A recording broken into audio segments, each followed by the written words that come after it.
اور جب تم قرآن پڑھا کرتے ہو تو ہم تم میں اور ان لوگوں میں جو آخرت پر ایمان نہیں رکھتے حجاب پر حجاب کر دیتے ہیں، اور ان کے دلوں پر پردہ ڈال دیتے ہیں کہ اسے سمجھ نہ سکیں، اور ان کے کانوں میں ثقل پیدا کر دیتے ہیں، اور جب تم قرآن میں اپنے پروردگار یکتا کا ذکر کرتے ہو تو وہ بدک جاتے اور پیٹھ پھیر کر چل دیتے ہیں۔ یہ لوگ جب تمہاری طرف کان لگاتے ہیں تو جس نیت سے یہ سنتے ہیں ہم اسے خوب جانتے ہیں، اور جب یہ سرگوشیاں کرتے ہیں یعنی جب ظالم کہتے ہیں کہ تم تو ایک ایسے شخص کی پیروی کرتے ہو جس پر جادو کیا گیا ہے، دیکھو انہوں نے کس کس طرح کی تمہارے بارے میں باتیں بنائی ہیں، سو یہ گمراہ ہو رہے ہیں اور رستہ نہیں پا سکتے۔ اور کہتے ہیں کہ جب ہم مر کر بوسیدہ ہڈیاں اور چور چور ہو جائیں گے تو کیا از سر نو پیدا ہو کر اٹھیں گے؟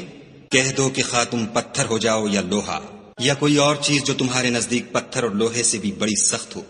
جھٹ کہیں گے کہ بھلا ہمیں دوبارہ کون جلائے گا؟ کہہ دو کہ وہی جس نے تم کو پہلی بار پیدا کیا، تو تعجب سے تمہارے آگے سر ہلائیں گے اور پوچھیں گے کہ ایسا کب ہوگا؟ کہہ دو امید ہے کہ جلد ہوگا۔